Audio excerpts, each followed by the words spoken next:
The untold story of the Red Crown of Egypt.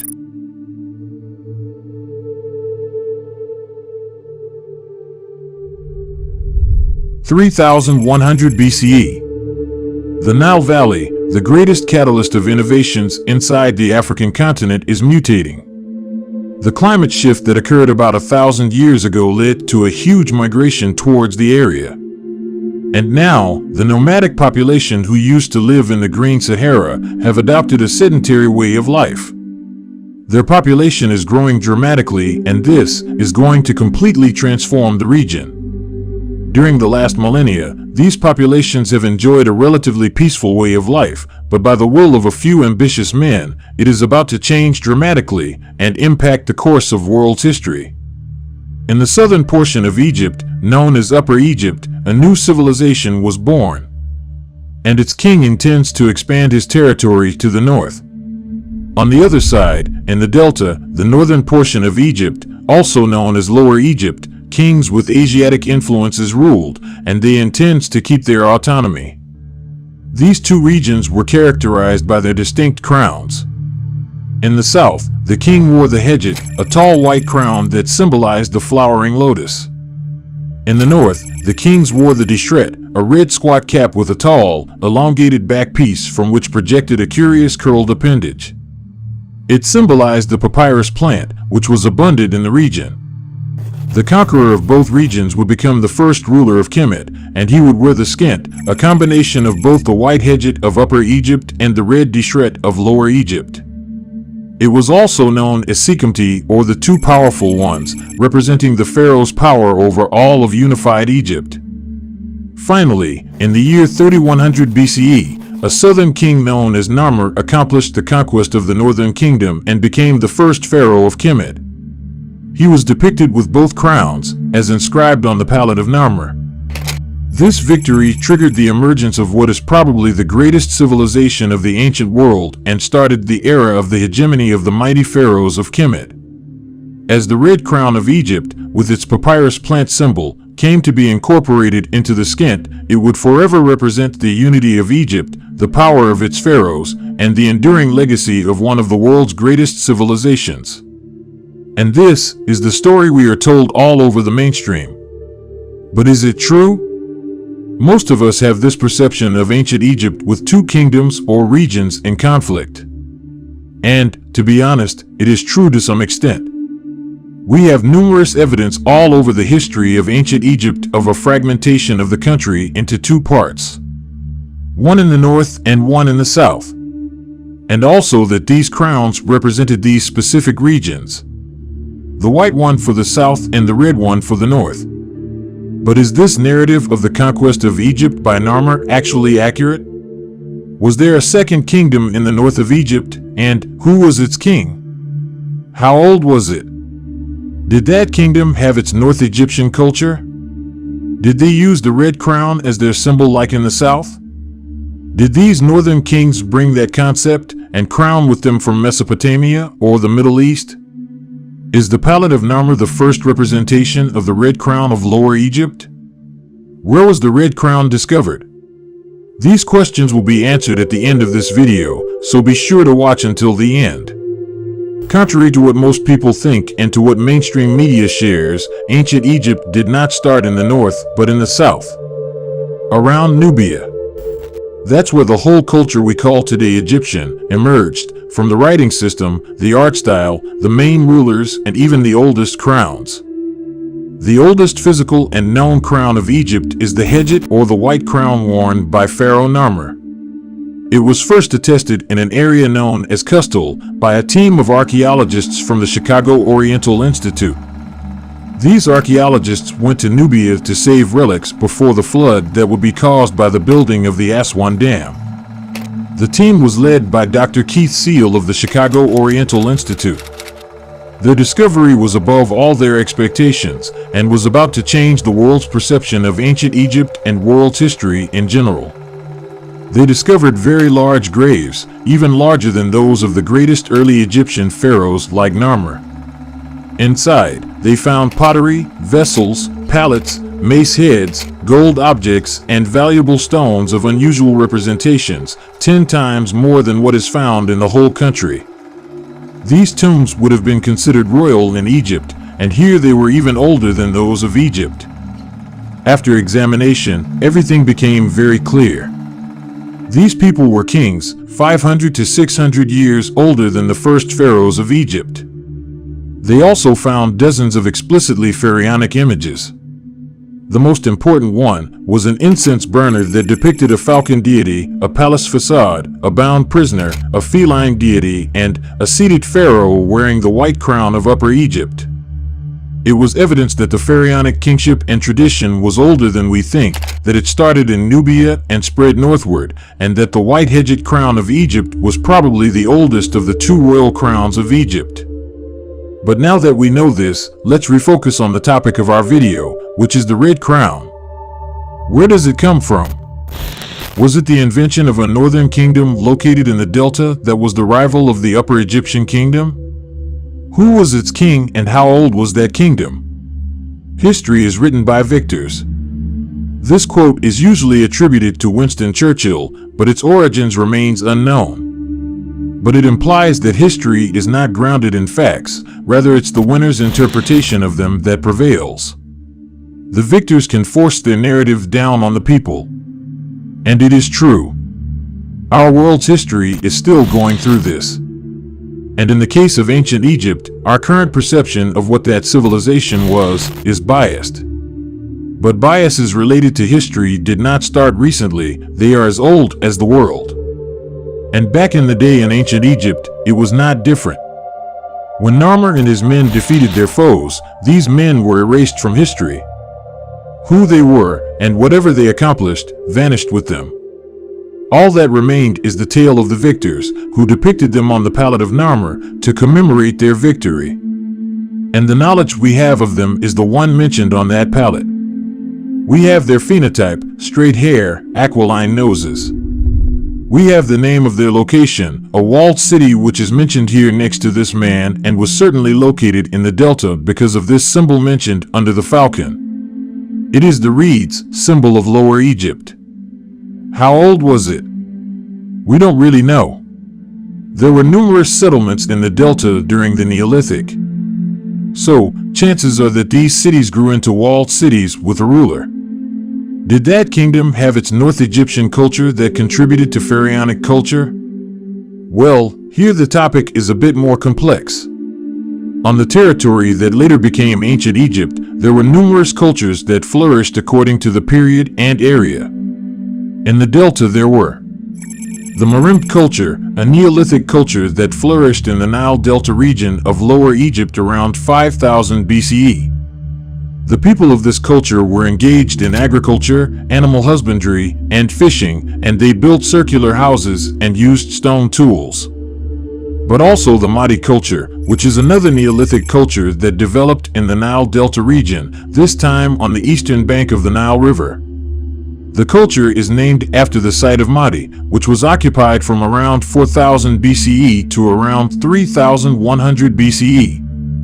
The people of the Mahdi culture were engaged in agriculture, animal husbandry, and trade, and they are known for their distinctive pottery. The Mahdi culture was the most important Lower Egyptian prehistoric culture, meaning that the foes of Narmer probably practiced that culture. As you can see, all these cultures flourished in the Delta area. But with Narmer's conquest of Lower Egypt, both cultures were replaced by the Naqada III culture. In other words, all these people ended up practicing the culture of the victors who came from the south. So, their culture did not influence the one of Kemet. It was replaced by it. Now, let's talk about the important topics. Did they use the red crown as symbol of their kingdom, like the south with the white one? The imagery of power requires distinctive attire, and throughout history, rulers have identified themselves by wearing special garments and attributes, especially crowns. The presence of a crown implies a certain degree of development, indicating the existence of a kingdom and a ruler. Now, we know that populations in the Delta region shared a common culture. But were they a unified kingdom like in the south? The answer is no. They were linked culturally but did not constitute a strong entity like Narmer's kingdom in the south. In other words, there were no rival kingdoms in the north to compete with Narmer's civilization. Therefore, the narrative of two kingdoms fighting each other that we are commonly taught is not entirely accurate. Everything we know about these populations is told through the lens of the southern culture, which provided the writing system of ancient Egypt known as hieroglyphics or Medu-Neter. From what we know, there is no evidence proving that these Delta chiefs had a specific type of crown, or even used the red crown, which later became the symbol of the Delta. In fact, the whole iconography associated with the Delta was provided by Narmer and his followers. Based on this information, we can conclude that regarding these specific aspects, the Delta did not contribute to the Pharaonic culture, which took its most important aspects from the culture coming directly from Nubia. If you want to learn more about this culture, click on the right corner of the screen to watch the playlist related to Nubian influences and Pharaonic culture. Did these northern kings bring that concept and crown with them from Mesopotamia or the Middle East? Well, based on the previous answers, we can assume that it could not come from Mesopotamia or the Middle East, since it doesn't even appear in the Delta cultures. It seems to be exclusive to Inner Africa. But where did it originate? And is the Palette of Narmer the first depiction of that red crown of Lower Egypt? Let's delve into the history a bit more to find out. Regarding the Palette of Narmer, it is indeed one of the most well-known depictions of the red crown. However, the oldest depiction of the skint, which is the combination of the white hedget of Upper Egypt and the red deshret of Lower Egypt, comes from a later period. Interestingly, the invention of the skint is often attributed to the first dynasty pharaoh Narmer, although the first known pharaoh to wear a double crown was actually the first dynasty pharaoh Jet, as depicted in a rock inscription showing his Horus wearing it. But what about the red crown? Is the Palette of Narmer its first depiction in the history of Kemet? In 1933, the German anthropologist Hans Alexander Winkler, who was excavating in Egypt, came across some incredible rock art in the eastern desert of Upper Egypt. Among the many striking petroglyphs at the site in the Wadi Cache, he discovered two images of very fascinating figures that seemed to date from the early days of Kemet. But these figurines had something unusual. They were wearing unusual outfits, but also another thing that shocked the anthropologist. It was the red crown. One was dressed in a short loincloth and penis sheath. He held the crook, an object that later came to be one of the two classic attributes of kingship, akin to the scepter in present-day monarchies. There could therefore be little doubt that he was an individual who exercised political and/or religious power over his contemporaries.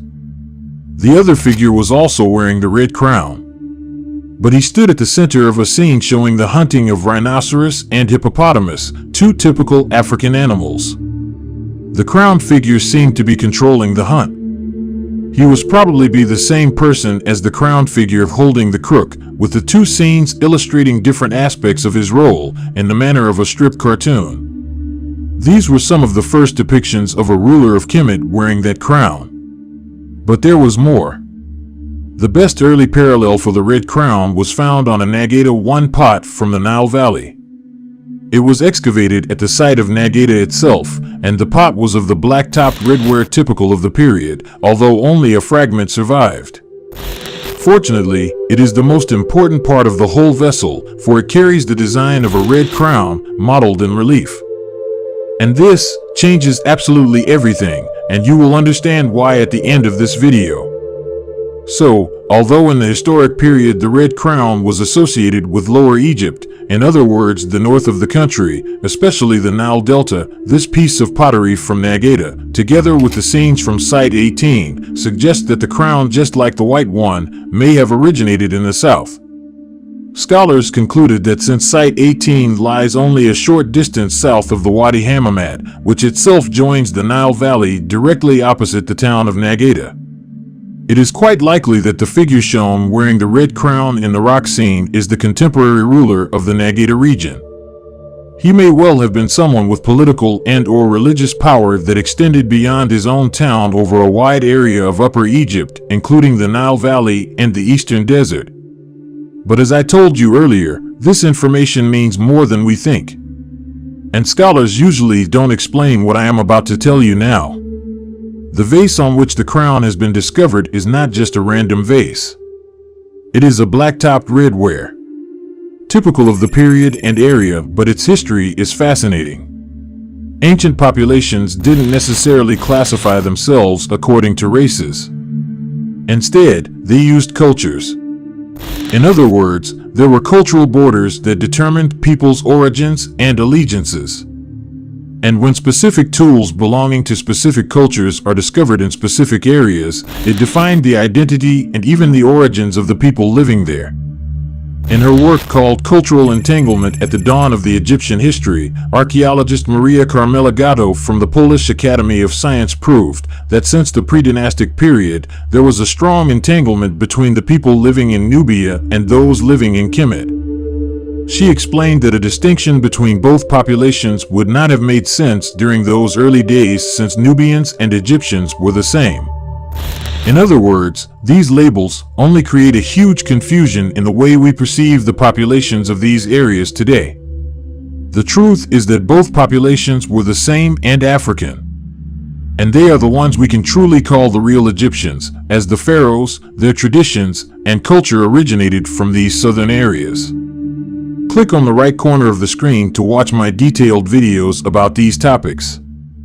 We know that scholars concluded that the crown belonged to the rulers of Naqada. But who were they? In 1996, anthropologists Tracy Prowse and Nancy Lovell inspected their remains. They discovered that Naqada people had a higher status than their Egyptian peers, which coincides with our Red Crown findings. But something else surprised them. The Naqada people were different from their Egyptian contemporaries. Surprisingly, they were more like proto-dynastic Nubians. In other words, they were also black, yet they resembled very ancient Nubian inhabitants from areas like Qustul, which is where the oldest royal tombs and depiction of the White Crown of Egypt were discovered. As if they were a Nubian immigrant aristocratic community that had established itself in Naqada. But the surprises don't stop there. We know that the best early parallel of the Red Crown was discovered on a black-topped redware. But scholars rarely explain that black-topped pottery was a specialized type of ancient Egyptian pottery that was found in numerous archaeological sites, including Elephantine, Nabta Playa in the Nubian Desert, and Kerma in present-day Sudan. But its earliest occurrence comes from Nabta Playa in the western Nubian Desert, dating to at least 7000 BCE. In other words, these populations of Nagado were related to the populations of Nabta Playa. But who were the people of Nabta Playa? Most people don't know it, but many sets of remains have been unearthed at the site of Nabta Playa. Fred Wendorf and Romuald Schild analyzed them and concluded that the people of Nabta Playa resembled black Africans living south of the Sahara.